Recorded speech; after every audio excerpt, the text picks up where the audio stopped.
Bom, sejam bem-vindos então à nossa aula de revisão, na verdade, tira dúvidas, né, da disciplina de Administração Pública Brasileira. Hoje a gente está aqui com o Fernando, o Luiz Ferreira, o Geberson e a Luana, tá? Sejam bem-vindos aqui à aula, espero que seja bem proveitosa. Bom, antes de eu iniciar aqui a revisão, eu devo prorrogar por mais 2 dias a atividade que vence hoje, tá? A atividade 1, ela está vencendo hoje. Falta muita gente ainda fazer, falta muita gente ainda fazer uma segunda ou terceira tentativa. E essa aula de hoje eu devo já disponibilizar até amanhã de manhã, tá? E devo prorrogar aí até quarta-feira, final da noite, essa atividade 1, tá? A 2 já inicia amanhã, então não vou mudar a data dela.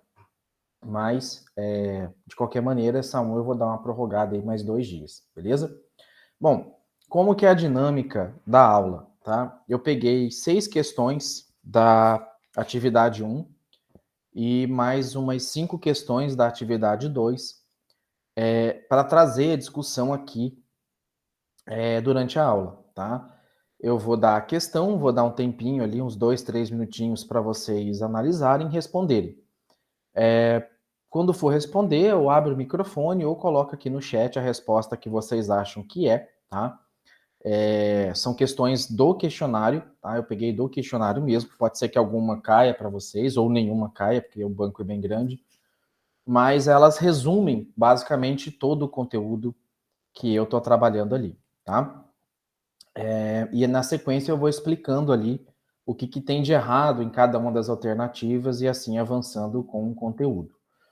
Então, especificamente aqui com relação às unidades 1 e 2, tá? Oi, Luiz, ia falar alguma coisa? Professor, essa avaliação da tentativa eu saí muito mal. E aí Então, agora eu tô... são 3 tentativas, tá? Não, mas eu já fiquei bem triste. Na primeira, pensa. Não, mas assim, tenta de novo, tem que ir tentando, tá? Por isso que eu vou prorrogar mais 2 dias para dar tempo de assistir aqui essa revisão, né?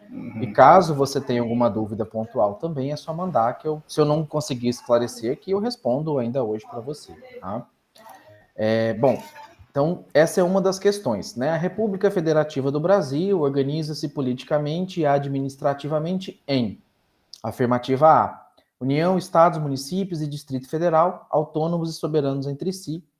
Afirmativa B: União, Estados, Distrito Federal e municípios, todos dotados de autonomia e aos quais a Constituição Federal atribui os poderes legislativo, executivo e judiciário, independentes e harmônicos entre si para o exercício das suas competências. C: 4 tipos de entes federativos distintos: Estados, municípios, Distrito Federal e os territórios, todos autônomos entre si.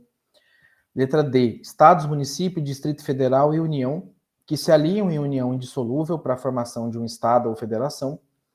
E letra E: Estados, Distrito Federal e municípios, politicamente autônomos, mas sem autonomia financeira, em razão da dependência de repasse de recurso financeiro da esfera federal para os estados e, respectivamente, dos estados para os municípios e Distrito Federal. Então, rapidinho, um minutinho para vocês pensarem. Coloquem a resposta aqui no chat, tá? Lembrando, não é avaliativo, tá? É só participativo, só para eu ver por onde que vocês estão seguindo, o que vocês chutariam, tá?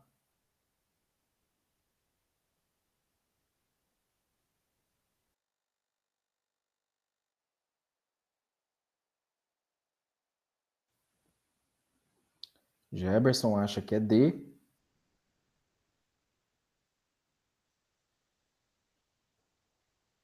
Luana acha que é B.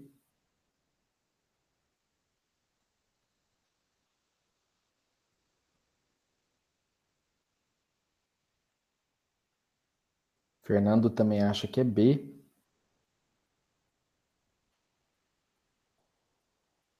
Vou ver aqui. E o Luiz, o que você acha, Luiz, que é?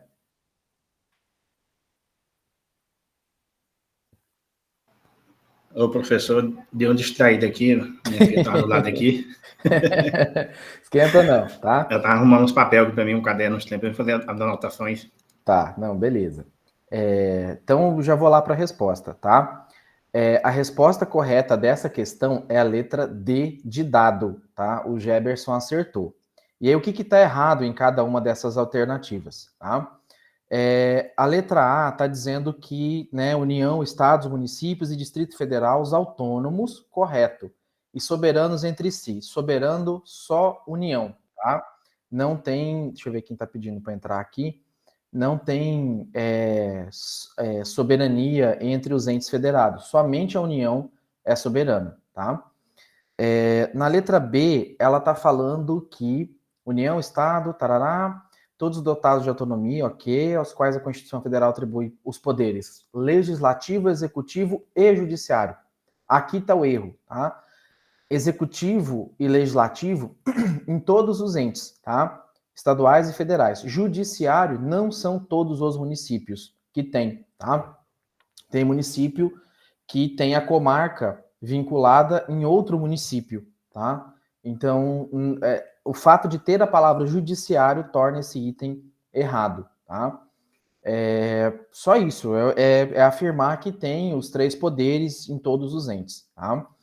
A C, ela está dizendo, e aí é talvez onde muita gente errou, porque muita gente acha que o judiciário está nos 3 e não está, tá? Pode olhar durante as aulas, eu comento sobre isso, tá? O erro aqui da questão é ter a palavra judiciário ali no meio, tá? Na C, né, fala que 4 tipos de entes, né, ok, mas estados, ok, município, ok, Distrito Federal e territórios, tá? Esses territórios, eles não dizem o que eles se configuram mais ou menos como província, né, e isso era da época monárquica, então não se enquadra nos dias atuais.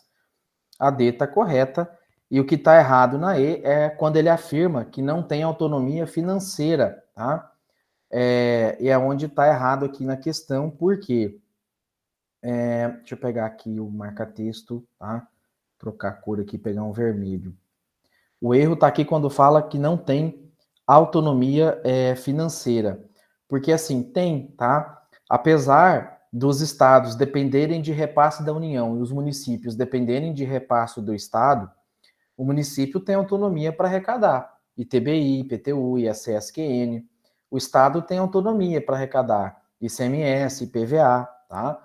Eles dependem de repasse, mas isso não significa que que eles não possuem autonomia financeira. Eles possuem, tá? Mas não é da mesma forma, né, como está posto aqui na questão. Então, nessa alternativa, a resposta correta nessa questão é a letra D, tá? Que é a correta nessa pergunta, caso caia aí para vocês, tá? Eu vou avançar porque são 11 questões, tá? Senão vai passar, que eu programei até mais ou menos 8h30, 8h40, né? Para não estender muito, porque tem o pessoal aí de São Félix, o pessoal de fora, que pega o horário de Brasília para não acabar muito tarde, tá? Caso ainda fique alguma dúvida, pode me mandar ali. Pode mandar via tutor, pode mandar via SIGA, fiquem à vontade, tá? Questão número 2.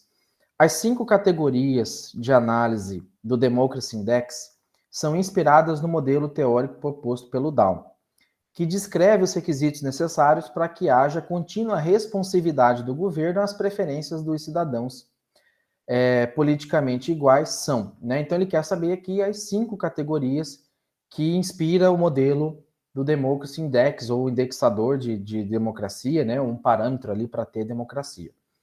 Então ele está pedindo, quer saber quais são os 5. Na letra A, eficiência, eficácia, efetividade, foco no usuário e gestão da qualidade total. Letra B, IDH, que é um índice de desenvolvimento humano, nível de escolaridade da população, nível de democracia da população, nível de escolaridade do governo e capacitação dos servidores públicos. Tá? Alternativa C, divisão territorial em subunidades, autonomia de cada ente federativo, definição de competências administrativas e fiscais com cada nível de governo, eleições mais frequentes, pacto federativo. Letra D, processo eleitoral e pluralismo, funcionamento do governo, participação política, cultura política e liberdade civil. E letra E, soberania nacional, moeda própria, fontes alternativas de informação, liberdade controlada de expressão e voto qualificado. Tá? Então, um minutinho aí para vocês opinarem aqui no chat ou no microfone, tá? E aí eu já venho aqui com a questão, com a resposta.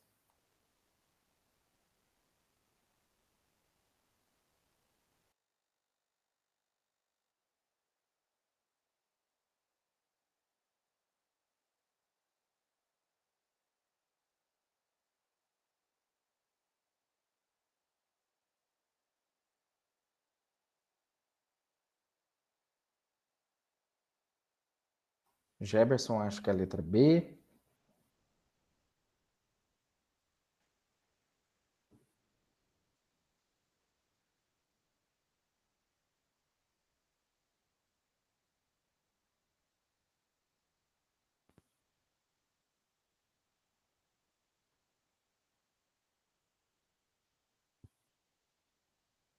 Quem mais? Quem mais?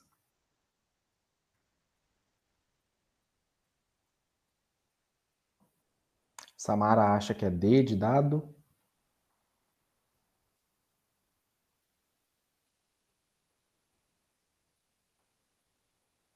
Quem mais? Quem mais?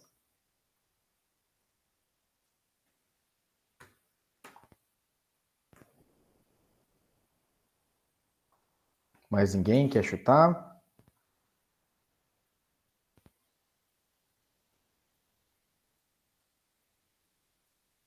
Pode chutar, pessoal, sem medo, viu? Luana acha que é B também, B de bola. Beleza. Eu já vou aqui para a resposta, tá? Já deu aqui um minuto para a gente não perder tempo. Eu já vou direto na resposta, tá? Porque os outros itens basicamente são distratores, tá? O que é um distrator? Ele faz parecer que é verdade, mas não é pegadinha, tá? Ele é apenas para verificar a questão da leitura, né? Se está correta ou não. Então, a resposta dessa questão, tá? É letra D de dado. Novamente, letra D, tá? Esse item, lá no slide da unidade 1, slide 13, tá? Ele tem a resposta dessa questão. Na verdade, os slides da unidade 1, né? 11 a 17, ele explica certinho a questão desse índice, né? Que é um índice muito utilizado a nível mundial. Esse índice mede a questão dos tipos de democracia, né, em cada região, em cada país, e ele cria um ranking o quão democracia é, quão democrático é aquele determinado país ou região. E nesses slides da unidade 1, eu até apresento um comparativo, um confronto de países que têm alto índice, né, nessa escala de democracia, que são democráticos de fato, tá? Uma democracia real, e confronto isso com os países que têm liberdade de informação, transparência governamental, tá? E dá para ver bem, aqueles países mais transparentes são os mais bem ranqueados no Democracy Index. Estados Unidos, Japão, Austrália, tá? São os países que são mais, digamos assim, democráticos, participativos.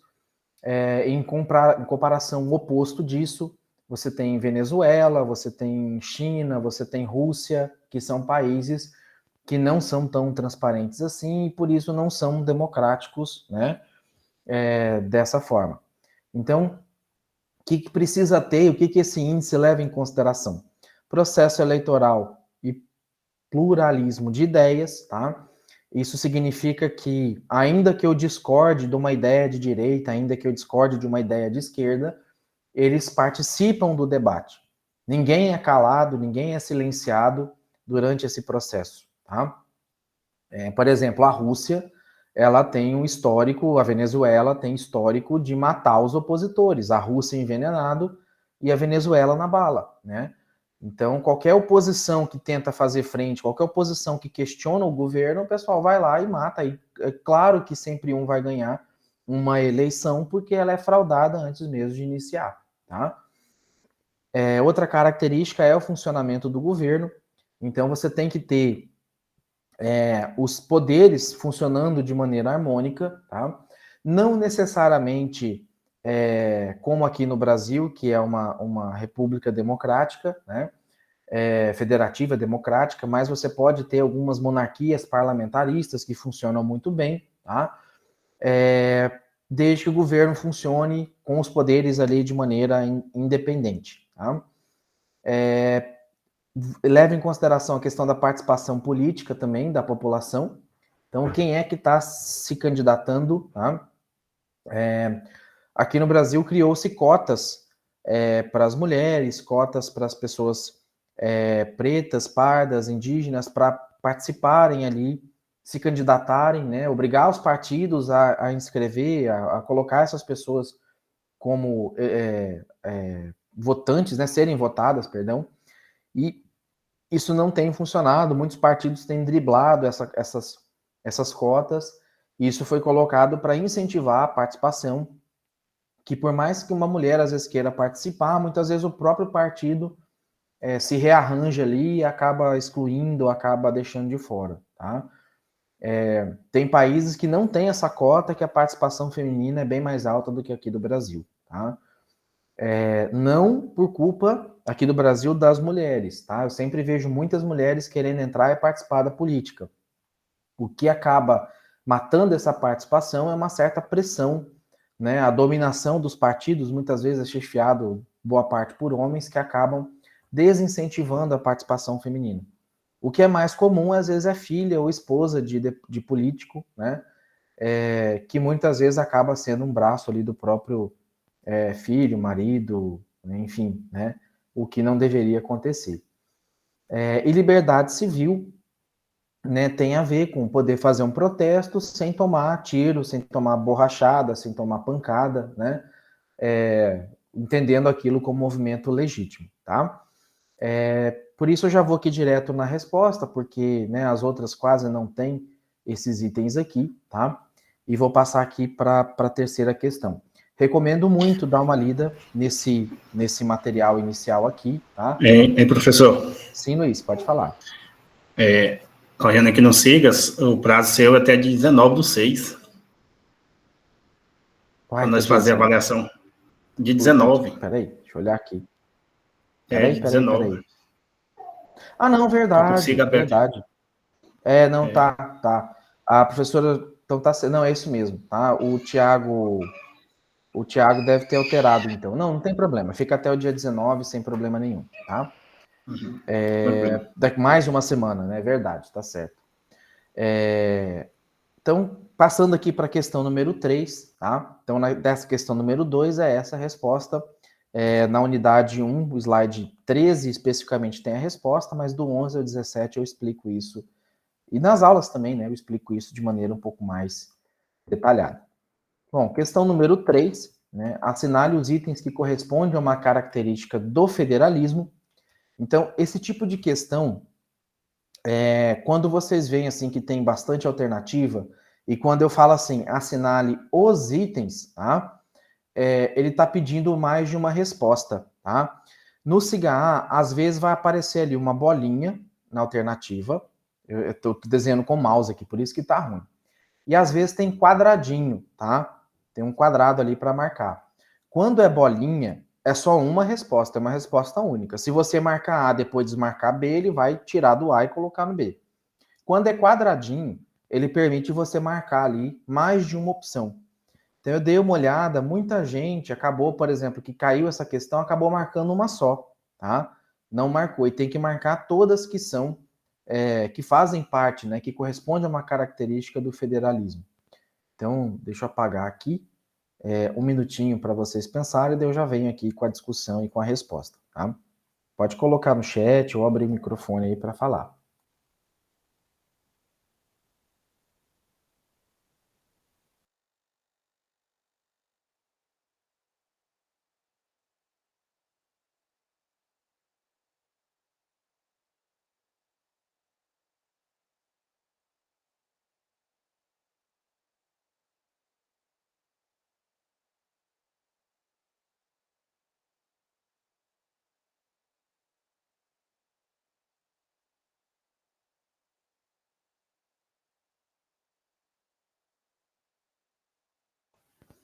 É mais de uma, viu, Geberson? Se marcasse, tipo, só a C, estaria errado, tá?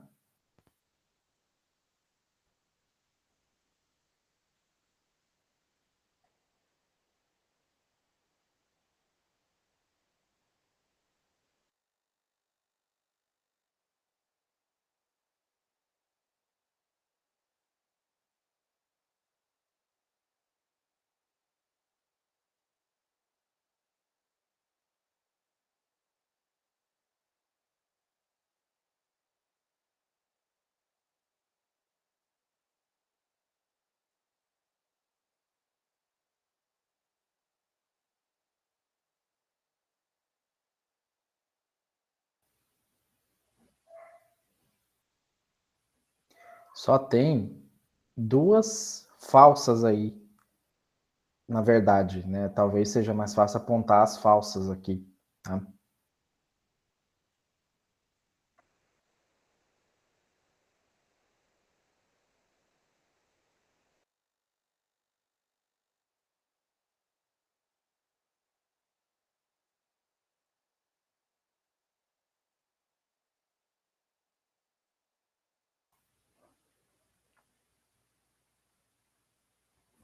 Vamos lá? Deu aqui um minutinho. Bom, deixa eu explicando uma por uma, tá? Então ele quer saber os itens, né, que caracterizam o modelo federalismo, né, o modelo de gestão do federalismo. Então, a afirmativa A está dizendo que divisão territorial em subunidades é ou não é uma característica do federalismo? É, tá? Então a letra A está correta, tá? Por isso que você fala unidade federativa, república federativa, porque você divide o território em unidades. Essa divisão, para que ela é feita? Para facilitar a gestão, né? Quando você vai para um outro estado, né? O pessoal ali de Ribeirão, de São Félix, né? Às vezes sobe ali um pouquinho. Quando você, né, vai ali Goiás, Pará, você já vê que às vezes a estrada já é diferente, a escola é diferente, né? Mesmo estando a poucos quilômetros ali de uma cidade ou outra, você já começa a notar certas diferenças de gestão, tá? E isso é uma das características ali do federalismo. Outra característica é o sistema bicameral, tá? Por que bicameral? Né? São duas câmaras. Você tem dentro do poder legislativo, né? Você tem o Congresso, que geralmente é composto, geralmente não, que é composto pela Câmara dos Deputados e pelo Senado Federal. O Senado costuma tratar de assuntos macro, né, assuntos externos, relação de Brasil com o mundo, e a Câmara dos Deputados costumam tratar de assuntos mais internos aqui do Brasil. Não que um não possa discutir tema do outro, tá? Mas o foco de cada um é um pouquinho diferente, tá?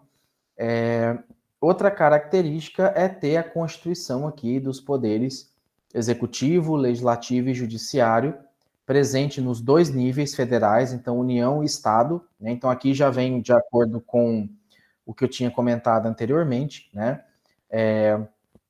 Você tem os três poderes presentes garantidamente nos dois níveis, União e Estado, tá? Já o judiciário, perdão, ele não está presente em todos os municípios, tá? Por isso que tem essa característica. Outra questão também que é característica é a existência de Corte Suprema, né? Ou seja, é uma justiça de ordem federal que é suprema às outras, né, de estaduais ali e que servem para garantir o cumprimento da Constituição Federal. Esses dias até tinha um embate. O modelo americano não tem STF igual tem aqui no Brasil. Claro que tem. Eles têm também o modelo de Suprema Corte. Praticamente todos os países que funcionam com os poderes tripartite têm, né? O poder judiciário com uma Corte Suprema. A diferença é que aqui no Brasil o STF ele é meio achincalhado, ele é meio avacalhado. Ele serve muitas vezes de um escopo político, né, para proteger ali políticos de alto escalão, digamos assim, e meramente para protelar recurso, né? Por isso que tinha aquela, na época de 2015, 16, tinha uma pressão muito forte pela questão da prisão em segunda instância, porque, via de regra, hoje teria que ter as 3 instâncias, né? O nível municipal, o nível estadual e o federal com a Suprema Corte, né? E aí você tem no federal o STJ, que julga caso onde os juízes não estão de acordo, e o STF, que julga casos onde pode alegar que a Constituição não está sendo cumprida. Tá? E esse é o grande ato falho do Brasil. Não que o STF seja um inimigo da população, mas a forma como ele está disposto e a forma como a legislação brasileira é feita prejudica muito a atuação dele, né? E aí, às vezes, acaba perdendo tempo todo dia com o julgamento de um político aqui, de um malandrinho ali, de aqueles grandes assuntos, os grandes temas, como, por exemplo, a demarcação ou não no marco temporal, né, para as terras indígenas, acaba ficando protelado, prorrogado, né, e nunca chega num acordo, tá? Aí, ela, por consequência da C, ela acaba se excluindo, né? Porque ela fala que é poder executivo, legislativo e judiciário presente nos 3 níveis, né? E o que está errado aqui é justamente o poder judiciário que não está presente nos 3 níveis, ele somente está na União e nos estados. A F, ela diz que o modelo federativo traz a definição de competência administrativa e fiscal com cada nível de governo. E ela é verdadeira, tá? Porque você tem, por exemplo, que é competência privativa do Estado regulamentar o IPVA. Só que, mesmo que o Estado regulamente, o Estado arrecade, ele repassa parte disso ao município, né? Então, o município é ele que regula o ISS-QN, a competência privativa dele. E o município tem que cobrar de 1 a 5%, não menos que 1, não mais que 5%. Tá? Então, isso é da autonomia, competência administrativa e fiscal. Aí eu pergunto para vocês, mas e o ITR, que é o Imposto Territorial Rural? É o IPTU do campo, digamos assim. Tá? Via de regra, o ITR ele é um imposto de competência federal, tá? Porém, que o federal recebe as declarações, o federal fiscaliza, tá? Arrecada e repassa uma parte disso ao município, na verdade, quase a totalidade disso ao município.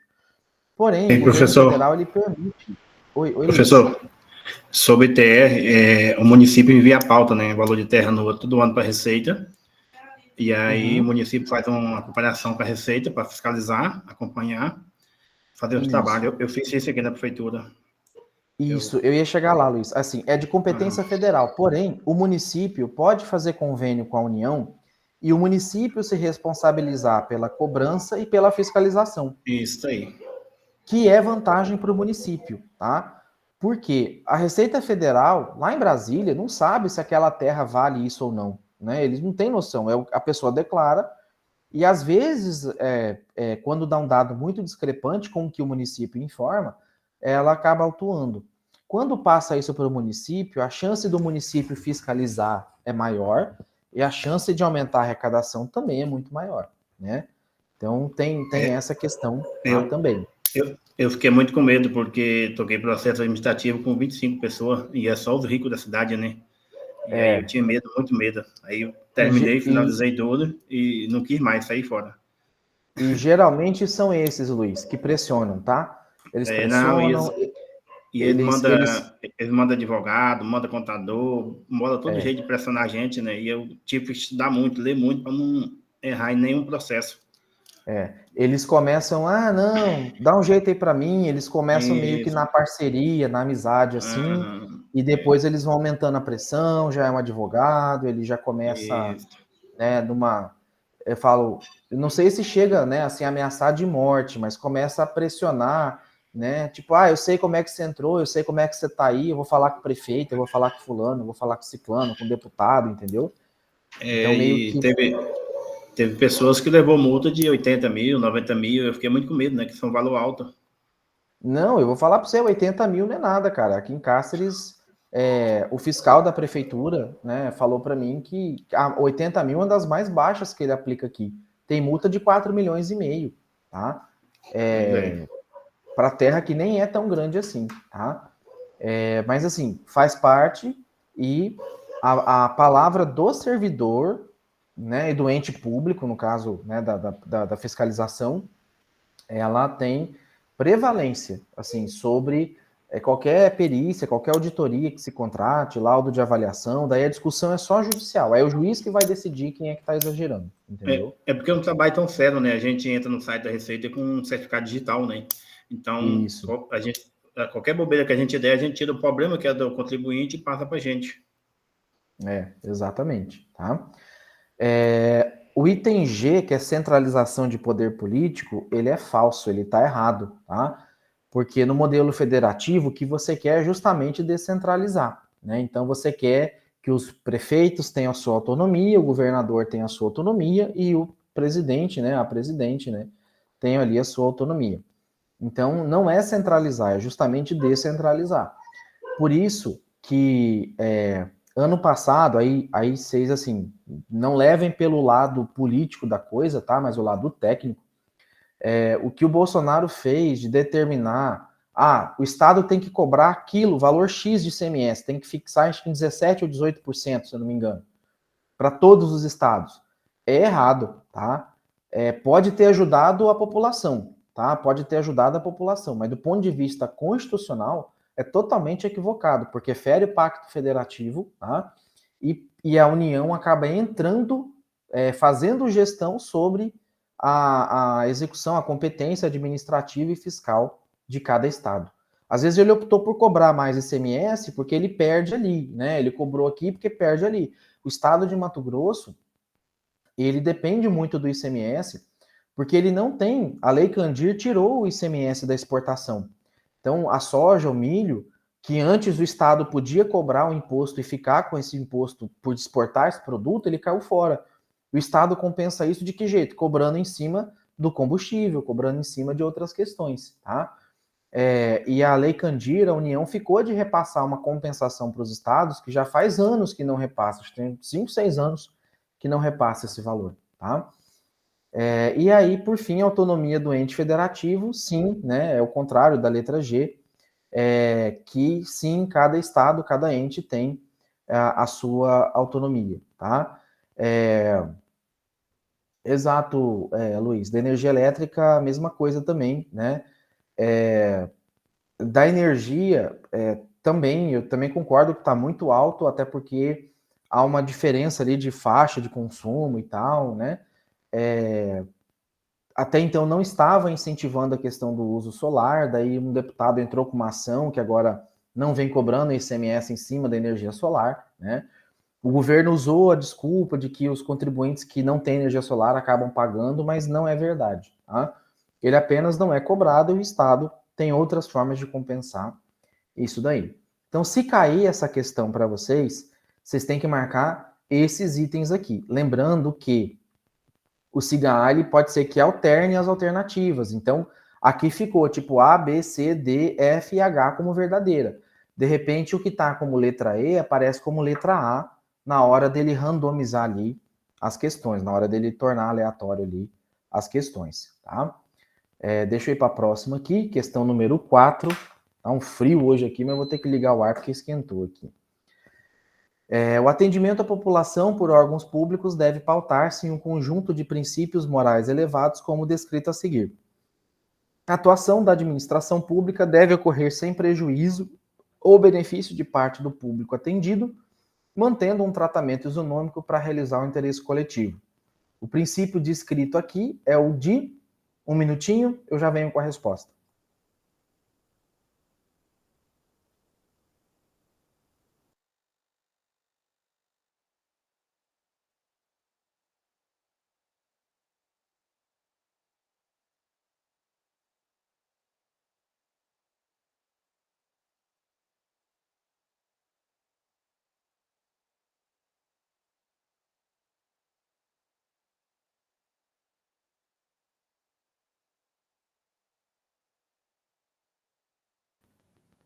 Luana acha que é a letra E.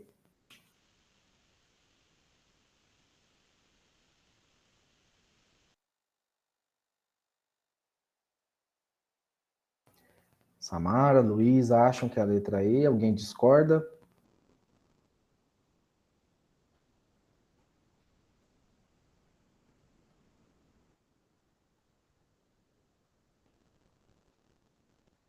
Bom, vamos lá então, tá? Cadê aqui um minutinho? Bom, então, Luana, Samara e Luiz, vocês acertaram. A resposta correta é a letra E, princípio da impessoalidade, tá? Princípio da legalidade, ele diz que o gestor deve praticar somente o que está, fazer ou não fazer o que está escrito em lei, né? Na administração privada, o que não está regulamentado, o que não está proibitivo, pode fazer, tá? Na administração pública, você só pode fazer ou deixar de fazer, né, não fazer, se você tiver algo que te dê amparo legal para isso, tá? Por isso que no serviço privado, na área privada, as inovações, elas ocorrem de maneira muito mais rápida e muito maior do que no setor público. Porque o setor público, às vezes, quer inovar, mas se não tiver uma lei que permita isso, o gestor corre o risco de ser penalizado ou punido por essa inovação. Ele tentou fazer o certo, tentou inovar, mas muitas vezes não está previsto em lei, não tem algo que regulamente, e ele acaba respondendo por isso, tá? Então tem que ter uma lei, uma norma, um ato, e o princípio da legalidade, ele traz também a questão do respeito e hierarquia das normas, né? Uma portaria não é maior que um decreto não é maior que uma lei complementar, tá? Uma lei não é maior que a Constituição Federal. Então tem que respeitar ali as hierarquias também, tá? O princípio da publicidade é você tornar públicas as decisões suas, né? Contratação, aquisições, pagamento de pessoal, tá? Então a publicidade não é só colocar no site da prefeitura, como algumas prefeituras por muito tempo fizeram. Eu publiquei no site, eu vou lá, publico, tiro um print, uma foto, tiro do site, e depois, quando tiver, escolho aqui meu amigo para ganhar a licitação, depois eu vou lá e volto né, para o site. Hoje, o site é um dos meios, mas o que torna o ato oficial é a publicação em diário oficial. Tá? Pode ser eletrônico, pode ser impresso, não tem problema. Mas é no diário oficial que se torna público os atos. Tá? Não que precise estar todo contido no diário oficial. Às vezes vem um extrato ali, né? Extrato da contratação, extrato da aquisição, e aí depois no site ou em outro meio vem o detalhamento dele ali. A moralidade tem a ver com as decisões, atende ao princípio da moral. Então, é as escolhas que o gestor faz perante a sua população, tá? Então, a moralidade, ela é muito relativa, porque ela é muito vinculada à questão cultural, tá? Por exemplo, já teve lugar, vocês devem ter acompanhado aqui no Mato Grosso, inclusive, acho que saiu uma lei que proíbe o gestor público de gastar, tem um limite máximo que acho que ele pode gastar com shows, acho que é 300 mil, algo nesse sentido, tá? E o que fundamentou isso foi o princípio da moralidade. Ora, o município tem uma arrecadação de 2 milhões por ano. Aí ele vai gastar 1,5 milhão com show? Mas é do cantor famosão lá, um Gustavo Lima da vida, né? Um Bruno Marrone, não importa, né? O município vai pegar ali 3/4 da arrecadação dele para gastar com show, né? A escola está precisando reformar, a saúde está precisando comprar equipamento, tem que levar o pessoal para fazer raio-x ou exame em outra cidade, né? Então, o princípio da moralidade está ligado a isso também, tá? O princípio da eficiência, né? Sempre ser eficiente, fazer igual ou mais com a mesma quantidade ou menor de recursos, tá? Então, a eficiência é você fazer uma boa aplicação dos recursos de maneira econômica, sem necessariamente prejudicar ali a execução, o objeto, tá? Então, isso é significativo, tá? E a impessoalidade é você tratar as pessoas de maneira cordial, né? Então, não é porque a Luana é minha amiga que eu vou, Luana, vou fazer uma festona aqui para ela quando eu vou atender ela, né, no serviço público. Aí vem o Fernando, que eu não gosto dele, o Fernando não foi com a minha cara, não fui com a cara dele. Brincadeira, viu, Fernando? Só uma exemplificação aqui. Aí eu vou lá e atendo o Fernando mal, né? Então não pode. O princípio da impessoalidade, Ah, outra coisa muito comum, talvez Luiz tenha visto isso, né? Às vezes vem lá um pedido de um prefeito, de um deputado, de um vereador, ou tá indo meu amigo aí, atende ele aí, né? Ora, sim, o seu amigo vai chegar, vai pegar uma senha, vai entrar numa fila e vai ser atendido, né? Não tem como passar ele na frente, né? O princípio da impessoalidade tem que separar aqui, né? Cada uma das coisas. Ah, não, esse processo aqui da Adriana é mais bonita, ela é minha amiga, eu vou passar ele na frente e da Camila eu não vou segurar, né? Então, impessoalidade é para isso, tá? Você não vai nem... Ah, mas eu não estou prejudicando quem está na fila, mas você está favorecendo de maneira diferente uma determinada pessoa, tá? Então, aí até teve uma outra turma que me questionou, mas professor, e a fila quando tem questão de prioridade, né? Não é um tratamento diferenciado? Sim, é um tratamento diferenciado previsto em lei. A lei prevê esse tipo de tratamento diferenciado, né? Inclusive, a questão dos idosos, como a população brasileira ela vem envelhecendo e vem aumentando a expectativa de vida, acima de 60 anos é idoso, é atendimento preferencial. Acima, acho que de 80 é um atendimento, assim, ultra especial. O de 80, ele vai passar na frente do de 60. Ele tem uma prioridade maior do que quem está com 65, 66. E tem gente que não entende assim, tá? E aí, mas então não está aplicando o princípio da impessoalidade. Está, porque você está cumprindo primeiro a lei para depois designar ali sobre o atendimento, tá? Então, na questão 4 aí, resposta à impessoalidade, vamos aqui para a questão número 5, tá? A entidade dotada de personalidade jurídica de direito privado, com patrimônio próprio e capital exclusivo da União, se federal, né, esse capital, perdão, criada para exploração de atividade econômica, que o governo seja levado a exercer por força de contingência ou conveniência administrativa, denomina-se. Aí um minutinho para vocês pensarem, eu já venho aí com a resposta, tá?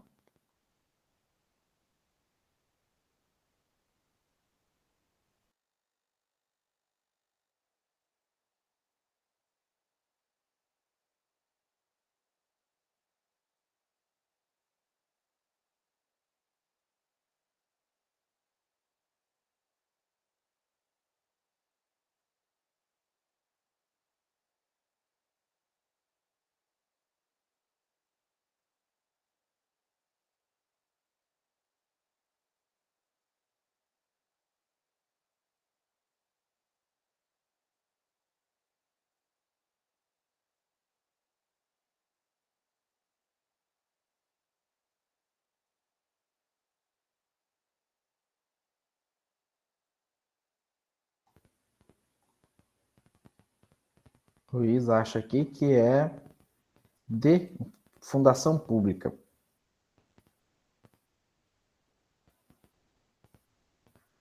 Mais alguém quer chutar, quer tentar?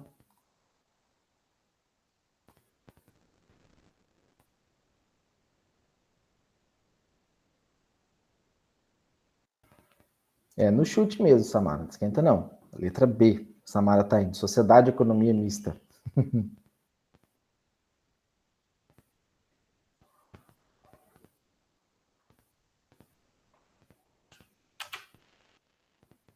Mais alguém, mais alguém?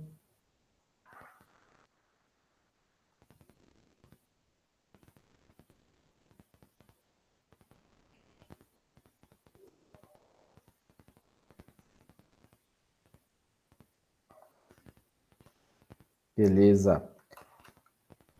Vamos lá, então. Aqui, pessoal, eu vou explicar uma por uma aqui para ficar um pouquinho mais fácil de compreender, tá? A autarquia, tá? Ela tende a ser geralmente de direito público. Na verdade, ela pode ser público ou privado, tá? Ela pode ser dos dois, tá? Só que aqui ele está falando uma autarquia, ela não possui, tá? Geralmente o capital exclusivamente público ou da União. Muitas vezes a autarquia ela costuma ter uma junção de capital privado também, tá? Então, por não ser capital exclusivo, por ser, na verdade, capital exclusivo da União, não encaixaria aqui na autarquia. Quem que geralmente é uma autarquia? Geralmente as companhias de água dos municípios costumam ser uma autarquia. Elas têm capital próprio, elas arrecadam, tá? E não necessariamente elas possuem capital somente da União, né, do Estado ou do município, tá? Elas podem ter capital dos dois, mas é um capital fechado, né? Ou só do privado ou só do público, tá? Então não é autarquia. Sociedade de economia mista é quando você tem a empresa com a maioria do capital público, tá? Porém também não exclusivo. Um exemplo é Banco do Brasil, Petrobras, Eletrobras. Majoritariamente nessas empresas, tá? Quando fala termo economia mista é porque é público e privado. Majoritariamente, 50% mais um das ações é do setor público, tá? E a diferença é comercializada no setor privado por meio de ações. Então, a questão quer saber de um capital exclusivamente da União. Então, não é sociedade de economia mista, tá? A fundação pública, a personalidade jurídica dela é de direito público, perdão, tá? Uma fundação pública, ela pode ser, na verdade, até pode ser de direito privado, mas essencialmente ela é de direito público, tá? E o capital dela é exclusivamente público, tá? Então, o que muda aqui, tá? Porque a questão fala de pessoa jurídica de direito privado, então não pode ser aqui uma fundação pública. E organização social, ela é de direito privado, porém, ela nunca vai ter capital exclusivo público, tá? Ela sempre vai ter ali um capital geralmente misto. A diferença é que ela não tem fins lucrativos. Uma sociedade de economia mista pode ter, sim, fins lucrativos. Então, nesse caso aqui, a resposta, ninguém acertou, é a letra C, empresa pública, tá? Então, toda vez que falar direito privado, tá? Mas capital exclusivamente da União, você está falando, ou do Estado, ou do município, você está falando de uma empresa pública, tá? Então, um exemplo de empresa pública, Caixa Econômica Federal, tá? A Caixa, ela é formada, né, por conveniência administrativa, tá? Ela explora atividade econômica, como, por exemplo, a questão das loterias, a questão do financiamento habitacional, dos pagamentos ali de FGTS, tá?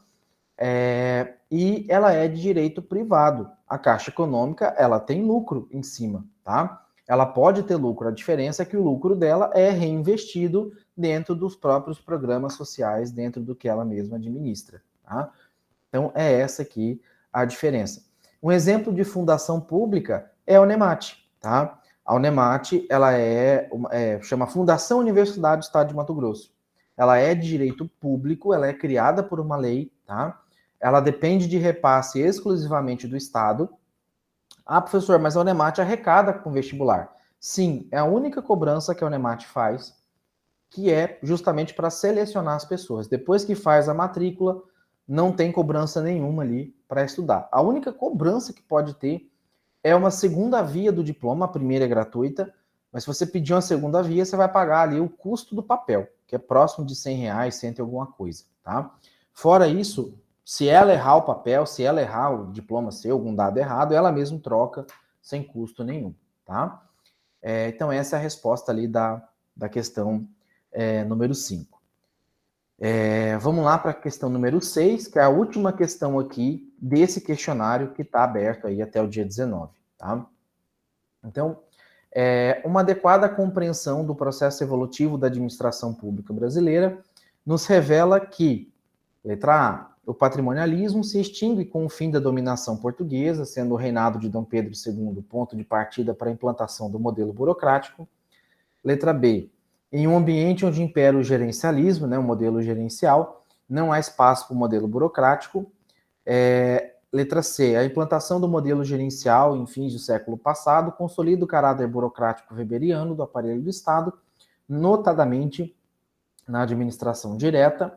Letra D, de certa forma, patrimonialismo, burocracia e gerencialismo convivem em nossa administração contemporânea. E letra E, a importância do modelo gerencial se expande a partir do momento em que a administração direta se fortalece, se robustece nos anos 50, em paralelo à crescente industrialização do país. Um minutinho, eu já venho aqui com a explicação e com a resposta. Tá?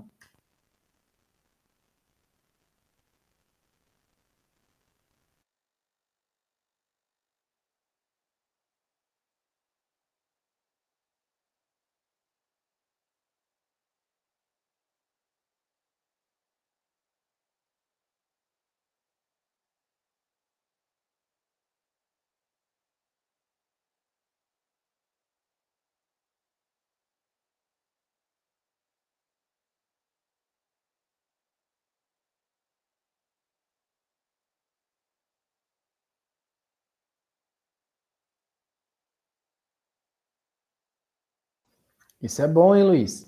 Pode ser que, às vezes, no próximo questionário já caia uma dessas aí, tá? Vai anotando aí, eu vou gravar e vou disponibilizar. Hoje, no máximo amanhã, essa aula de hoje. É porque o Google, às vezes, demora me passar essa gravação. Ainda mais quando a aula fica extensa, vai ficar com 1h30, 1h40. Aí demora um pouquinho mais.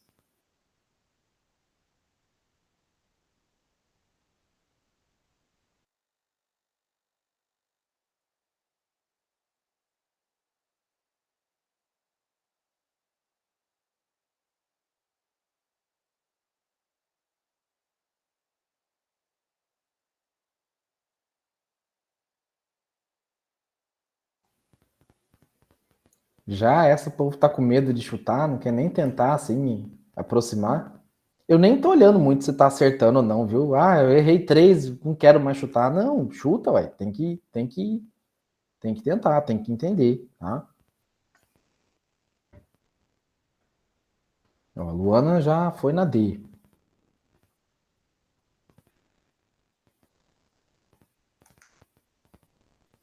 Quem mais? Quem mais?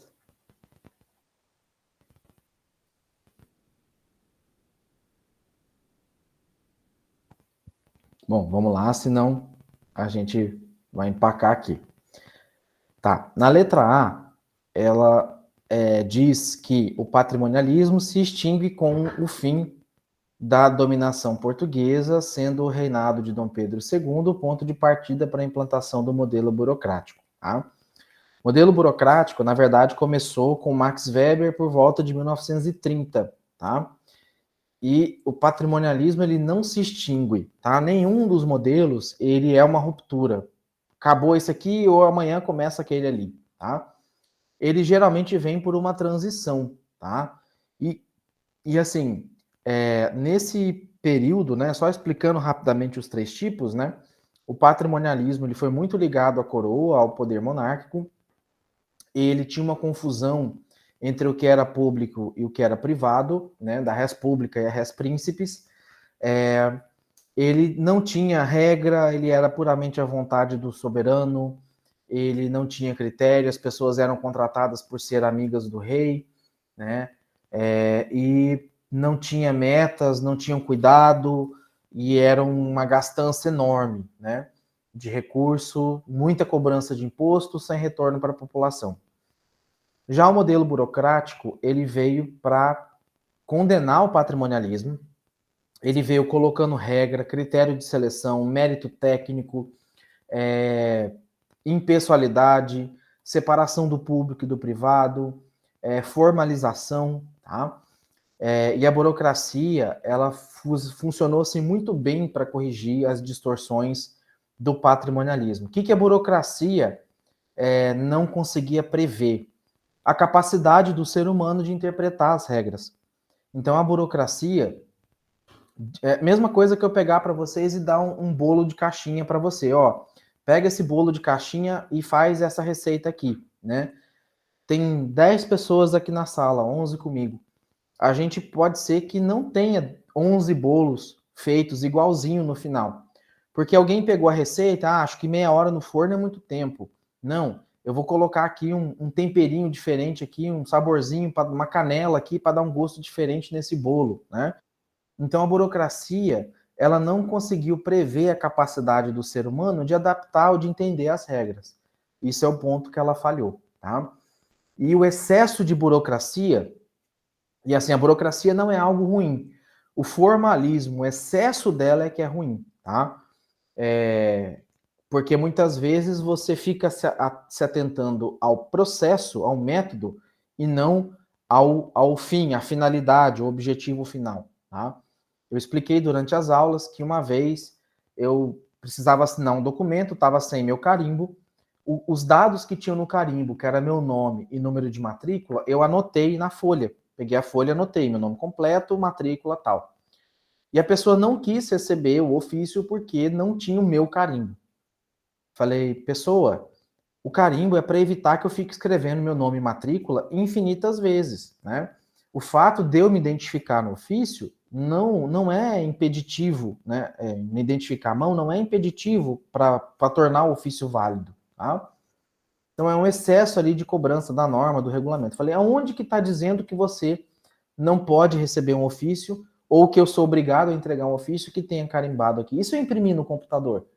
Você vai recusar, né? E do lado da mesa dessa pessoa tinha um papel que não tinha o carimbo, mas estava impresso o nome da pessoa ali e a matrícula dela. Eu falei, esse aqui você recebeu, porque foi impresso, né? Se eu fizer um ofício à mão, você vai se recusar a receber? Você não pode recusar a receber, né? Então, a não ser que tivesse uma lei, um documento que diga que tem que ser recebido assim, assim, assado. Aí, tudo bem. Aí a pessoa está correta e eu estou errado, tá? Então, a letra A está errada por conta disso. Tá? Na B, ela diz assim, em um ambiente onde impera o gerencialismo, não há espaço para o modelo burocrático. Tá? Essa B, ela é falsa, tá? Porque, assim, o fato de ter o modelo gerencial não significa que não vai ter burocracia. O fato de vocês terem entrado no curso por meio de um edital é uma burocracia, o edital é a burocracia. A entrega de documento, principalmente o diploma de conclusão do ensino médio, é uma burocracia. Mas é ruim? Não. A burocracia não é ruim. O excesso dela é que é. E onde que eu tenho um excesso de burocracia? Quando eu peço uma cópia do título eleitoral e certidão de quitação eleitoral. Porque a certidão de quitação tem todos os dados que tem no título, tá? Inclusive se eu estou em dia ou não. Ela tem mais informação, inclusive, que o título. Então, eu não preciso apresentar título e certidão. Se eu tiver só a certidão, ela já substitui o título. Mas muitas vezes na Unemat é pedido os dois, tá? Então, isso é um excesso de burocracia. E aí, onde você tem o modelo gerencial, que é um modelo mais dinâmico, um modelo voltado para o fim, voltado para o usuário do serviço público, voltado para o cidadão, né? Não significa que ele não tenha burocracia, tá? Ele tem, só que muitas vezes não é cobrado aquilo com todo rigor, né? Por quê? Porque entende que aquele rigor em excesso é desnecessário, tá? Então a B é falsa também. A C, o que está errado nela? Ela fala que a implantação do modelo gerencial entre o fim do século passado, né, consolida o caráter burocrático weberiano do aparelho do Estado, tá? Até aí, mais ou menos ok, tá? Não tão certo assim, tá? Mas ainda passaria. Só que ela fala assim, notadamente na administração direta.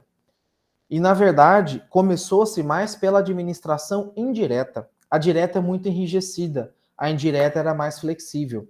Então, começou-se pela administração indireta e depois passou-se para a administração direta. Aqui é que está o erro dessa questão, tá? E a resposta correta, então, é a letra D, tá? E eu já volto a explicar ela, só vou explicar o que está errado ali na E. A E fala que a importância do modelo gerencial se expande a partir do momento em que a administração direta se robustece, nos anos 50, em paralelo à crescente industrialização do país. O modelo gerencial, ele começou lá em meados de 1970, na Inglaterra, no governo da Margaret Thatcher. No Brasil, ele ventilou ali por volta do final dos anos 80, início dos anos 90, e no governo FHC é que realmente começou-se a criar os ministérios, os órgãos que tentaram fazer os primeiros implantes do modelo gerencial no Brasil. Então tem vários erros aqui, né? Ele se expandiu no Brasil mesmo depois de 1998, tá? Em 1950, a gente ainda tinha uma prevalência do modelo burocrático e nem se pensava aqui no modelo gerencial, tá? Então, a D é a resposta correta, porque, de certa forma, o patrimonialismo, burocracia e gerencialismo convive hoje na nossa administração contemporânea. Mas como assim, professor? Você muitas vezes vê um servidor público fazendo uso de um veículo institucional como o dele. Ele pega o veículo institucional e vai buscar criança na escola, ele vai buscar fazer compra no mercado para casa dele, né? É um patrimonialismo, ele está fazendo o patrimônio do Estado como o patrimônio dele, tá? Professor, mas o motorista, ele precisa ir com o carro para casa dele porque a viagem vai sair no outro dia cedo de madrugada. Ok, isso não é patrimonialismo. Ele já está a serviço da instituição. O fato dele levar o carro para casa dele porque ele precisa sair cedo no outro dia é meramente um processo de eficiência, tá? Porque senão até ele levantar, sair, pegar o carro dele, deixar no órgão, ir no órgão, buscar para sair, é outra situação, tá? Então tem esse parâmetro aí, tá? Luiz, eu posso pensar no caso, tá? Vocês só estão vendo o total, né, que acertou por questão. Eu vou dar uma pensada aí, vou ver se eu libero, mas é a partir de amanhã, tá? O que errou e o que acertou em cada uma das questões. Deixa eu passar para a próxima aqui então, senão vai furar aqui o nosso horário, tá? Tá. E aí, o patrimonialismo é esse exemplo, da burocracia é esse que eu expliquei, né? Você vê traços de burocracia quando você vê, às vezes, um órgão, um setor público fazendo algumas exigências, né? O papel tem que ser timbrado, não sei o que lá das quantas, o documento tem que ser impresso na impressora, parará, não pode ter rasura, não pode isso, não pode ter aquilo, né? Então, isso é uma das características, tá? Essa de mudar, de manter a mesma questão, Luiz, não dá, tá? Essa o sistema vai buscar as questões aleatórias ali no banco, tá? Mas de mostrar o que acertou e o que errou, eu posso pensar assim, tá?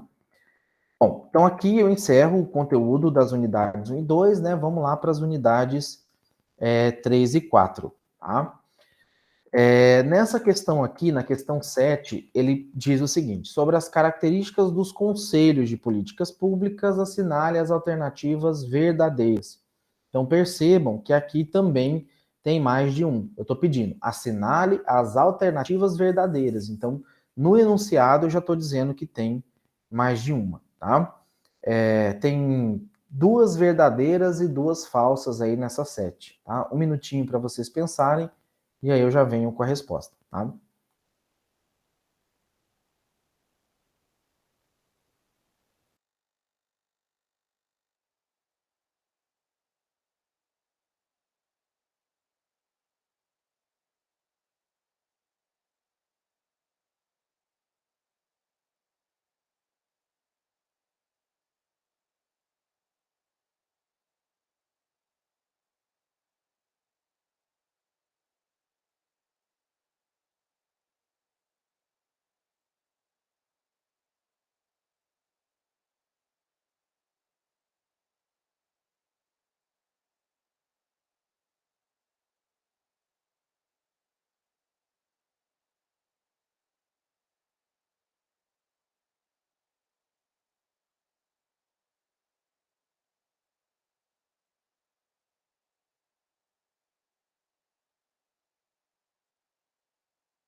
Pode falar, Samara.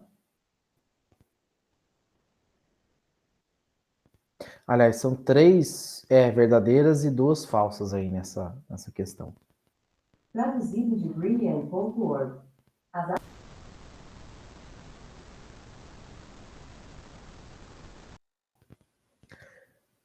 Vamos lá, então.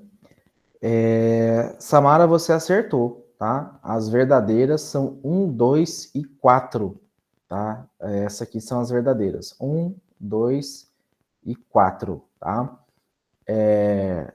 Então, só para explicar, né? Esses conselhos de políticas públicas, eles funcionam por meio de reunião periódica, né, reuniões ordinárias com pautas já definidas para cada reunião, tá?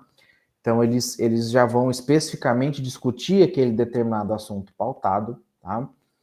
Geralmente, eles debatem temas relacionados às políticas públicas, né? Então, eles debatem temas de política de Estado e não políticas de governo, tá? Então, são temas maiores, são temas mais macros, tá? A 3 está dizendo o seguinte, tá? Que são espaços participativos, porém possuem característica exclusivamente deliberativa e não consultiva. Falso, tá? O Conselho de Política Pública, ele pode sim ser consultivo, tá? Talvez vocês vão lembrar de um exemplo não tão bom, mas um caso um pouco mais recente. Na época, acho que foi na gestão do governo Bolsonaro que estava aquela discussão de imuniza ou não as crianças e tal, aquela questão toda. Aí o Ministério da Saúde, por meio do Conselho de Política Pública em Saúde, abriu uma consulta sobre a vacinação infantil, né? Você concorda ou não de vacinar? E aí tinha algumas perguntas para a população. E a população que respondesse, as respostas seriam utilizadas como um fator consultivo para tomada de decisão, tá? Porém, nesse questionário tinha muito erro de pergunta, tinha pergunta tendenciosa. A pergunta já meio que a forma como ela foi proposta, formulada, já tendenciava a pessoa a responder um sim ou um não, se ele concordava ou não concordava, tá? Então, isso também foi algo assim bem ruim. Depois tiraram o questionário fora. Tinha muitas questões ali, tá? E toda vez que tem, se vocês entrarem no site da Câmara ou do Senado, tem lá as leis para que a população participe e dê sua opinião, né? E aí essa participação popular vai para os conselhos que podem ter decisões consultivas também e não só deliberativas. Tá? Por isso que está errada aqui a afirmativa 3. A afirmativa 4 diz que esse conselho realiza o acompanhamento e a fiscalização da gestão de uma política pública. Também, tá? É verdadeiro porque os conselhos, eles acompanham. Então, eles veem se o recurso está sendo aplicado, se aquele dinheiro que veio para gastar com vacina X, com tal campanha, está sendo executado, tá? E por aí vai. E a 4 está dizendo que são abertos à participação de qualquer pessoa interessada na discussão, ainda que não entenda do assunto, tá? A 5, perdão. É falsa, tá? Um conselho de política pública em saúde, as pessoas têm que entender de saúde. Um conselho de política pública relacionado à educação tem que entender de educação, tá? Não adianta, né, não estou desmerecendo tipo a profissão, mas um agrônomo discutir questão relacionada à saúde, né? Ele vai discutir questões ligadas à produção, ao meio, ao campo, né? À logística, algo nesse sentido, a reforma agrária, né? A questão... fugiu aqui a palavra agora. Mas ele vai discutir outros assuntos que não necessariamente a saúde, tá? Pode ser que talvez um ponto entre um engenheiro agrônomo discutindo. Por exemplo, algumas cidades nos seus conselhos de saúde estão questionando que cidades que são vizinhas ou que são cidades produtoras, cidades campo, né? Vou pegar aqui, por exemplo, Campo Verde, ali próximo de Cuiabá, né? Próximo de Chapada. Campo Verde é uma cidade agrícola, né? Sapezal, Lucas do Rio Verde, são cidades agrícolas, né? Nova Mutum. E essas cidades que são muito agrícolas, elas estão com alto índice de câncer na sua população. Então, o pessoal da saúde tem feito, né, os conselhos têm feito alguns estudos que estão associando o aumento do índice de câncer ao agro, né, a produção ali em larga escala, a produção de grandes fazendas e tal. Aí é onde um agrônomo vai entrar, ele vai falar, opa, peraí, né? Aí ele vai entrar com a discussão, vai dizer que, né, vai colocar lá os motivos, como é que é feito o processo de plantio, como é que é feito o processo de aplicação de herbicida e por aí vai. Aí sim, aí tudo bem, né? Mas fora isso, Saúde do idoso, né? O que o agrônomo vai entender ali direto de saúde do idoso, tá? Até pode ser, às vezes, né, a pessoa tem uma segunda, terceira formação, mas geralmente tem que entender, geralmente não, tem que entender do assunto, tá? Então, na questão 8, né, o conceito de publicização, idealizado pela reforma do aparelho do Estado, né, o PDRAE, né, Plano Diretor de Reforma e Aparelhamento do Estado, traz esse conceito de publicização. O que esse conceito significa? Tá? Então, um minutinho para vocês, daí eu já venho com a resposta também.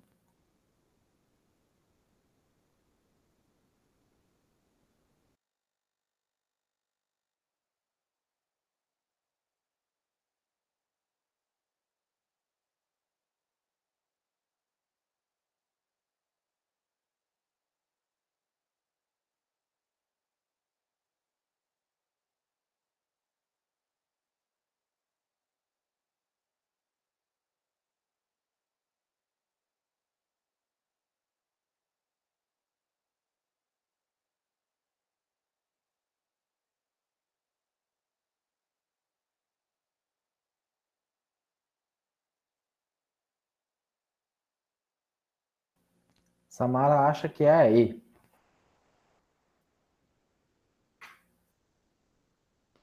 Quem mais? Luiz acha que é a C. Quem mais, quem mais, quem mais?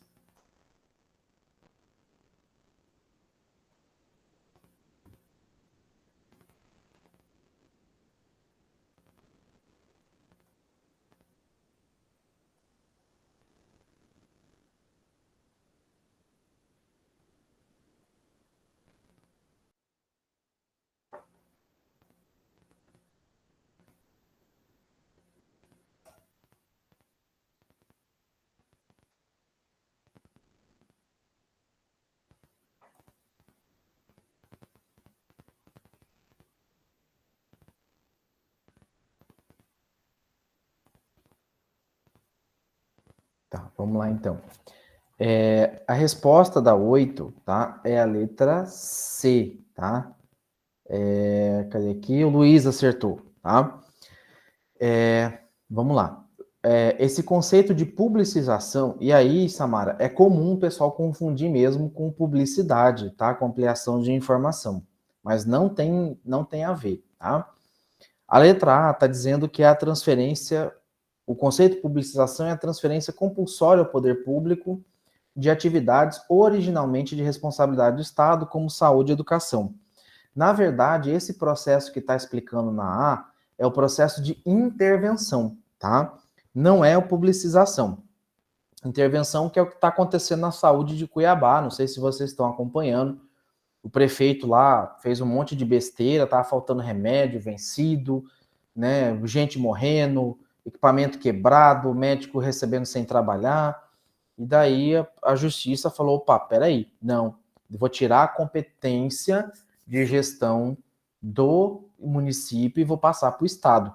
É muito raro, pessoal, fazer isso. É porque o trem estava muito feio mesmo para ter feito isso. Porque normalmente não é algo comum de se fazer, tá? Mas aí, esse processo descrito na letra A é o processo de intervenção, tá? Na letra B, está falando de estatizar atividades estratégicas. Esse processo de estatização, na verdade, ele é um processo mesmo de pegar algo que é do terceiro setor, de uma ONG, uma OSS, uma OCIP, ou que é do privado, e ele torna público. Tá? Ele faz o processo, né, privatizar é pegar público e colocar para o privado. Estatização é pegar do privado e voltar ele para público. Tá? Privado ou terceiro setor e transformar ele em público. Aqui em Cáceres, não sei se, né, eu não vi aqui a relação de onde que é, mas quem tem aluno aqui, né, acho que deve ter do polo aqui de Cáceres, nós temos aqui o Hospital São Luís. O Hospital São Luís, ele era gerido pela Congregação Santa Catarina, que é tipo um terceiro setor, uma OSS, tá? Uma organização sem fins lucrativos. Depois passou para a saúde, um grupo também sem fins lucrativos. porém esse pró-saúde estava arrumando uma confusão, estava recebendo dinheiro do SUS, do Estado, não estava pagando médico, estava deixando a população sem atendimento, tá? Deixa eu voltar aqui, peraí. Tá?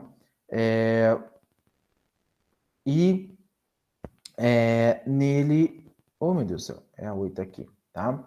E nele, o Estado pegou e assumiu, falou, não, eu vou tomar conta, né? Então, o Estado que contratou as pessoas, o Estado puxou para ele um decreto de intervenção também, na verdade, um decreto de estatização, é provisório, mas é um provisório que deve durar bastante tempo, tá? A D está falando de ampliar a estrutura direta do Estado na área social e a redução da sua atuação nos setores produtivos. Isso é o que a gente chama de intervenção social ou de domínio econômico, tá? Quando você tem só intervenção, ok, é o que aconteceu na saúde. Esse aqui é quando você tem uma especificamente social ou de domínio econômico, porque envolve setor produtivo, tá? Pode ser que às vezes o Estado não entre naquela área, mas ele passe a cobrar algo que vai remunerar os cofres públicos. Por exemplo, antigamente era cobrado um negócio chamado CID, que era a Contribuição de Intervenção para o Desenvolvimento Econômico, que era um imposto vinculado, acho que a gasolina, se eu não me engano, deixava a gasolina mais cara que o álcool para incentivar as pessoas a comprarem carro a álcool e tal, começar a expandir aí esse mercado, tá? E na E está dizendo que o movimento de ampliação das informações da sociedade acerca da atuação da administração. Isso é um processo de publicidade, não de publicização. Publicidade é divulgar. Publicização é o Estado transferir para ele, puxar para ele, atividade que antes era desempenhada por ente público, tá? E ele passa essa transferência para um setor sem fim lucrativo, tá? Então, seria o oposto, a publicização seria o oposto quase que da estatização. Isso aconteceu no Hospital Regional de Cáceres durante o governo do Pedro Tax. Ele fez um processo de publicização. Ele passou para um grupo, não vou lembrar agora qual, uma OCIP, Organização de Sociedade Civil de Interesse Público, e essa OCIP, ela tinha um contrato de gestão, que é o que deriva do processo de publicização. O que é esse contrato de gestão? Um modelo público normal, você teria um médico, um enfermeiro. Vou pegar o médico, que é mais fácil o exemplo. O médico contratado por 40 horas semanais, mais plantão, ele vai trabalhar aquilo por mês, né? 40 horas por semana, 4 semanas no mês, geralmente, é o que ele trabalha. Se esse médico atender uma pessoa ou 10 pessoas, ele vai receber o salário dele no final do mês. Esse é o modelo de estatização, tá? No modelo de publicização, onde você tem contrato por gestão, o médico vai receber um valor bem pequenininho fixo, para ele manter o vínculo, e ele vai receber um valor X por atendimento prestado, por cirurgia realizada, por consulta realizada. Então, se o médico ganhava 40 mil reais por mês no modelo público, no modelo publicizado por meio do contrato de gestão, quanto mais gente ele atendesse, mais ele era remunerado. Então, ele poderia ganhar, às vezes, 3 vezes mais do que ele ganhava. Para o cidadão, isso é bom, porque o cidadão tem médico atendendo. O problema disso é que o brasileiro, sempre dando um jeitinho nas coisas, muito médico inventava cirurgia que não precisava, muito médico inventava atendimento que não precisava, e isso aí acabava, às vezes, colocando as pessoas em risco, né? O que não deveria acontecer, tá? Então, é isso que acontece, tá? Nesse modelo de publicização. Por isso que a gente tem... isso não funcionou muito bem aqui no Brasil. Deveria, tá? Em vários outros países funciona muito bem. Aqui no Brasil não funciona tanto, tá? Questão número 9, tá? A gente tem a 9, 10 e 11 aqui para concluir. O plano diretor para a reforma aparelho do Estado em 95 definiu novos modelos de administração pública federal. São eles, tá? Então, rapidinho aí, respondam que eu já venho com a resposta.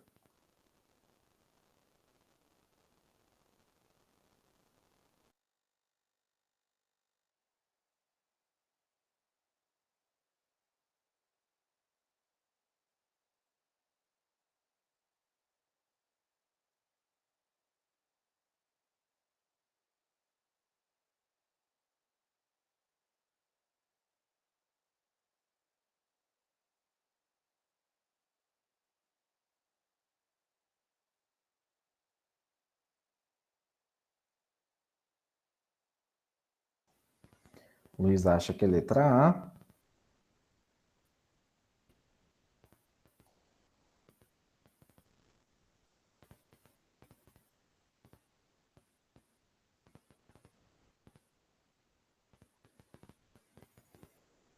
Percebam que esse plano foi instituído em 95, então já na gestão do Fernando Henrique Cardoso, tá? A gente não tem um consenso em qual foi o marco, falando, não, esse aqui realmente é o marco, né, da implantação do modelo gerencial.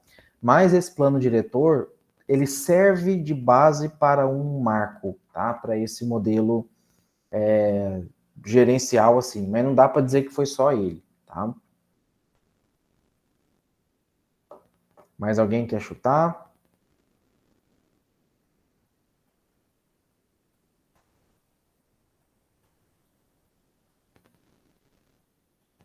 Bom, vamos lá então, tá? Luiz, não é letra A, tá? Deixa eu explicar aqui, já vou dar a resposta, daí eu já vou aqui direto explicar o que tem de errado em cada uma. Dessa 9, a questão correta é a letra D, de dado, tá? O que está errado em cada uma dessas questões? Essas parcerias público e privadas, tá? Elas surgiram, na verdade, elas começaram a aparecer em 2004, tá? E em 1995 nem se pensava nesse tipo de modelo de gestão, tá? Público era público, privado era privado e não se misturavam, essas parcerias não deveriam se misturar, tá? Autarquia e fundação surgiu, na verdade, na época do governo militar, né? Que instituiu ali o modelo, né, da administração indireta, começou a criar, né, a administração indireta para desafogar um pouco a gestão direta. Então, né, também não tem a ver, tá? A A é uma que realmente não tem nada a ver com esse plano, tá? A B, ela cita os consórcios públicos, tá? É o que está errado, tá? As organizações federais, ok, e as autarquias executivas, não é bem essas autarquias aí, era um outro grupo de autarquia, tá? Mas esses consórcios públicos é o que de cara já torna essa questão errada, porque os consórcios também vieram em 2004, né? Principalmente ali os consórcios em saúde, né? Onde você tem um município que tem um polo, Cáceres hoje voltou a fazer parte do consórcio intermunicipal de saúde, e à medida que os atendimentos são feitos por região, os custos desses atendimentos são divididos para cada município, tá? Tinha um deputado doido querendo propor isso para a educação também, né? Por exemplo, a gente tem 5 polos, um exemplo, tá? Se o polo de São Félix do Araguaia tivesse mais alunos do que o polo de Cáceres, esse polo teria que contribuir, tipo, para as despesas da UAB, que é federal, né? Só exemplificando, mais do que Cáceres, porque eu tenho um número de aluno maior, tá? Isso para o ensino não funciona. Para a saúde, sim, mas para o ensino não funciona, tá? Até porque, assim, da saúde a pessoa veio, se tratou e provavelmente vai voltar para a cidade dela. Do ensino, ele é muito dinâmico, as pessoas mudam muito de região. Ela forma aqui e pode ir para fora. Ela pode vir de fora, formar e ir embora. Ela pode ser daqui, formar e ir embora. Ela pode ser de fora, vir para cá, não formar e vir morar aqui, né? Então, para o ensino, isso é um pouco complicado, tá? A C, ela fala das organizações sociais, ok, as agências reguladoras, ok, e as parcerias público e privada, né? Então, tá errado de novo esse item aqui, tá? Mesma coisa da questão do item A ali. E aí, o que tá errado na E? Ela cita as agências executivas, ok, as fundações, tá? É o que foi criado lá no governo militar, e as organizações públicas não estatais, tá? Que, na verdade, vem um nome diferente para as OSS. Então, na letra D é o que tem todas, né? Que citam as organizações sociais, né? Como um terceiro setor, como um braço para ajudar o Estado. Ela não era nem pública, para ser vinculada a uma lei, algo nesse sentido, e nem privada a ponto de ter lucro. Ela pode receber dinheiro público, porém né, o que sobra é revertido para reinvestimento ou deve devolvido para o ente público. As agências executivas, que são aquelas que executam, né, parte da demanda, como você tem ali a ANP, né, que regulamenta ali de fato o mercado, e as reguladoras que não prestam serviço, mas cuidam, né, da prestação dele, como a Anatel, a ANEEL, entre outras aí, tá? E essa reforma, ela veio para tirar um pouco da sobrecarga do Estado frente a alguns investimentos que estavam sendo cobrados. Então, por exemplo, antigamente, só pegar o caso aqui da Anatel, perdão, de telecomunicação. Talvez alguns de vocês lembram, né, que para ter uma linha telefônica, você meio que tinha que ser sócio da, oh meu Deus, Telebrás, tá? Companhia Brasileira de Telecomunicação, que era pública, tá? E essa Telebrás, ela dependia de orçamento público, igual depende de uma prefeitura, uma secretaria depende de dinheiro da prefeitura. E essa reforma falou assim, não precisa a Telebrás construir linha, puxar fio telefônico, construir, né, poste, aquela coisa toda. Eu vou criar aqui uma agência reguladora, eu vou passar isso para iniciativa privada, tá? E essa iniciativa privada vai executar o serviço, vai fazer o investimento e eu cuido dela, eu regulo ela, tá? Isso, Luiz, está na unidade 3 nossa, tá? Acho que na unidade 3, se eu não me engano, tá certinho explicando, tá? No livro mesmo, o livro base da disciplina, acho que a unidade 3 explica certinho essa questão, tá? E aí a Anatel é uma das que vem, né, fazer esse suporte, atuar como agência reguladora. Então, é o privado que executa, mas tem um público que fiscaliza ali, ou deveria fiscalizar esse privado, tá? Então, mais um pouquinho aqui, outra penúltima questão. Constitui como exemplo de inovações eleitorais e inovações deliberativas, respectivamente. Um minutinho eu já venho com a resposta, tá?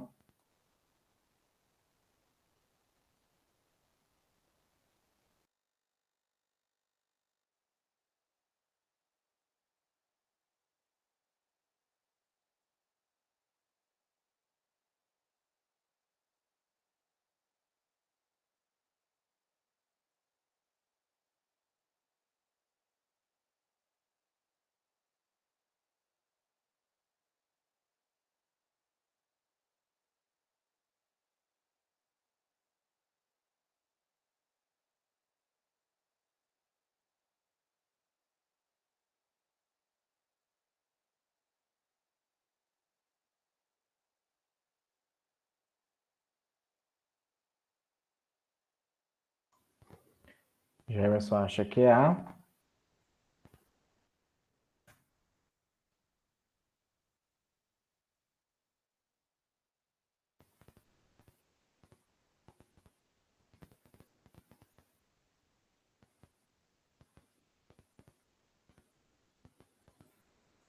Mais alguém? Mais alguém? Samara acha que é a letra E. Tá, eu vou avançar aqui, pessoal, para não atrasar muito, porque a gente já está aqui avançando no horário, tá? A resposta correta dessa 10 é a letra A, tá? A A é a resposta correta, voto eletrônico e júri popular. Lá no livro base da disciplina, na página, deixa eu pegar aqui, página 74, tem um quadro certinho, até trouxe ele aqui no slide, tá? Esse quadro, ele explica certinho os tipos de inovações, né, onde foi feito, qual era o objetivo e lhe dá um exemplo, né? Então, ele quer saber um exemplo de inovação eleitoral, tá? E ele quer saber um tipo de inovação deliberativa. Peraí, eita. Aqui. Deixa eu apagar aqui que ficou tudo borrado. Ele quer saber um tipo de inovação eleitoral e um tipo de inovação deliberativa.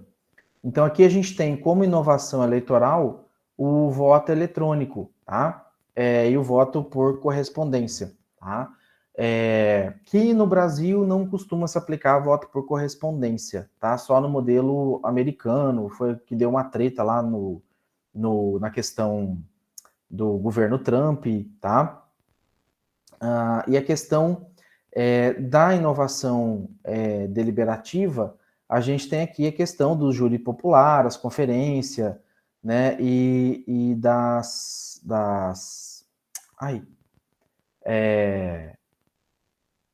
conferências e das ações deliberativas, tá? Deixa eu ver aqui a pergunta, Samara, mas em que ano surgiu o júri popular? Na verdade, ele já tem um tempo. Ele foi criado na Constituição Federal, mas ele foi regulamentado há pouco tempo. Eu não vou lembrar exatamente o nome, tá?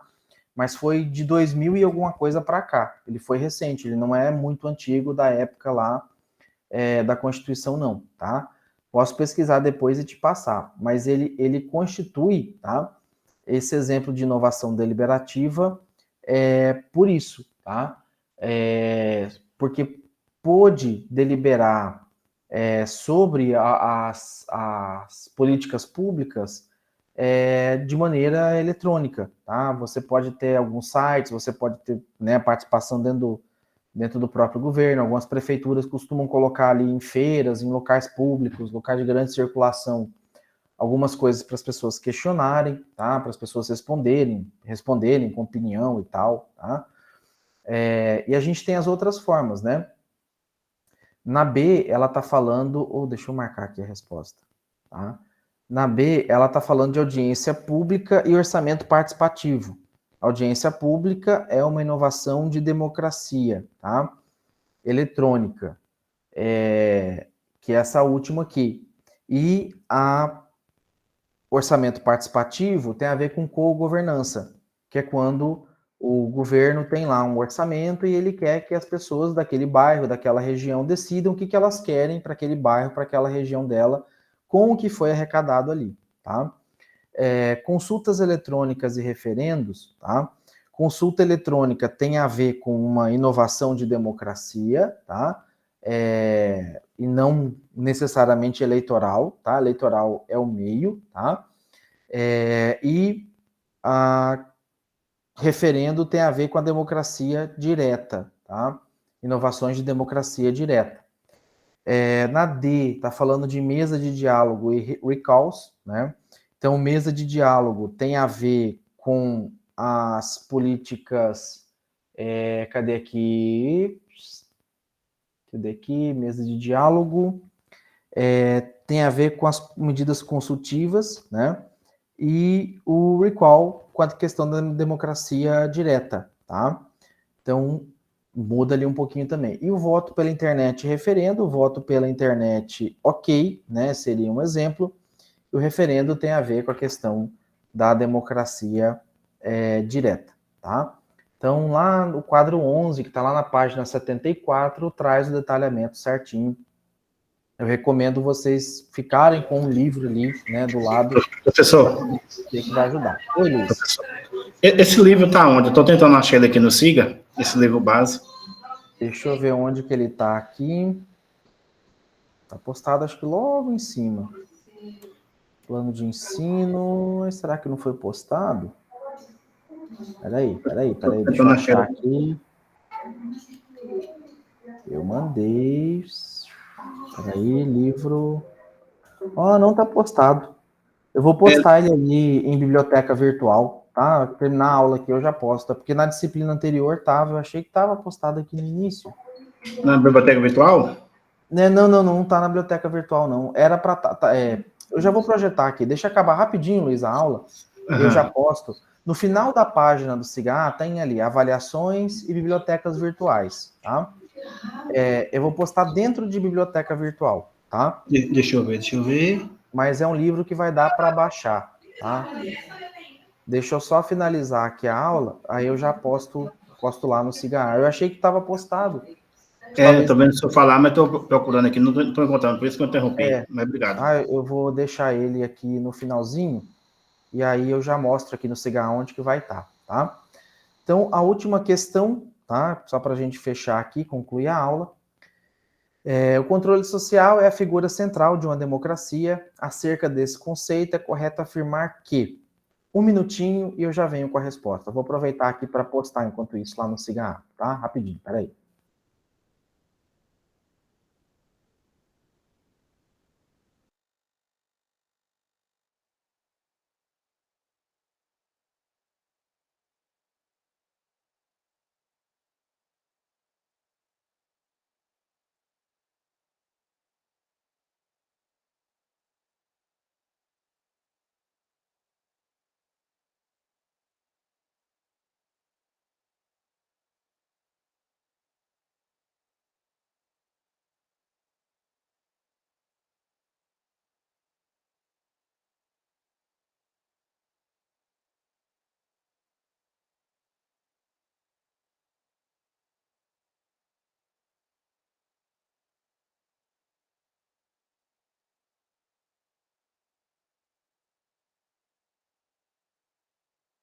Jefferson acha que é a C.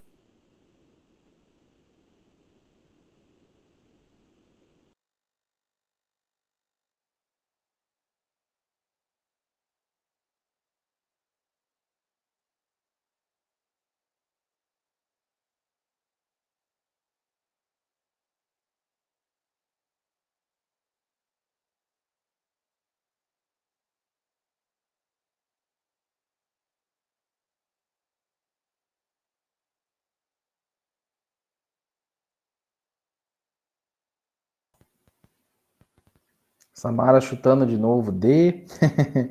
Sem problema, tá? Bom, já vou então direto aqui para a resposta, tá? Então ele diz o seguinte, que o controle social é a figura central, né, de uma democracia. Acerca desse conceito, é correto afirmar que a resposta dessa é letra A, tá? Mas deixa eu explicar primeiro as outras para vocês poderem entender. Na B está falando o seguinte, os mecanismos para participação e controle social nos municípios são regulamentados exclusivamente pelo Estatuto das Cidades, tá? Não é. Estatuto das Cidades define outras coisas, tá? Mecanismo para participação e controle social geralmente é regulamentado por lei. Cada município tem a sua lei. Estatuto das Cidades é meio como se fosse uma constituição do município, então não é ele que vai regular, tá? A C, ela diz o seguinte, que o controle social exercido pela sociedade civil equivale ao poder político na medida em que busca controlar o processo decisório das democracias. Falso. Não é poder político, é um poder social. Poder político é eleito, tá? Poder político é feito, né, por quem foi eleito, tá? Então, o controle social, ele não tem o poder de aprovar uma lei. Ele não equivale ao poder político que aprova uma lei, tá? Ele pode fazer voz e ajudar na discussão, mas não é ele que aprova ou que barra uma determinada lei, tá? E uma lei, ela tem um caráter introdutório, vai regulamentar algo que vai acontecer. E o controle social, ele acontece durante e depois do acontecido, tá? Então tem essa questão temporal também, tá? Na D, diz que os conselhos de políticas públicas são o único instrumento de controle social regulamentado, sejam consultivos ou deliberativos, tá? Então, assim, o que está errado na D é que eles não podem ser, na verdade, eles não são deliberativos, eles são muitas vezes consultivos, tá? Esse controle social, não é porque eu encontrei um erro numa obra que eu vou deliberar a paralisação ou cancelamento dela, tá? Eu vou sugerir, eu vou apontar, mas não deliberar, tá? E também não é o único instrumento regulamentado, tem outros regulamentados também. E na E fala que o controle social é uma ação que depende exclusivamente da sociedade, uma vez que a decisão de participar do processo decisório das políticas públicas é dos cidadãos, tá? Aqui muita gente erra, a E, tá? Porque acha que é controle social exclusivamente da sociedade. Não é. Se o Estado não fornecer as informações, como é que esse cidadão vai controlar? Então, o Estado tem que oferecer a base ele tem que ser transparente, ele tem que oferecer os dados, os meios, para que o controle social possa existir. Se o Estado divulga informação errada ou se ele não divulga informação, como é que a sociedade vai fazer o controle? Ah, mas ela vai fazer greve, ela vai gritar, vai fechar a estrada. Mas depende do Estado fornecer o dado para poder fazer o controle, tá? Então, a resposta correta é que o controle social pode ser exercido por cidadãos, na verdade um só, não precisa nem ser 2 ou mais, tá? Pode ser exercido por grupos organizados, como, por exemplo, o Rotary, maçonaria, né? São o que a gente chama de grupos organizados, tá?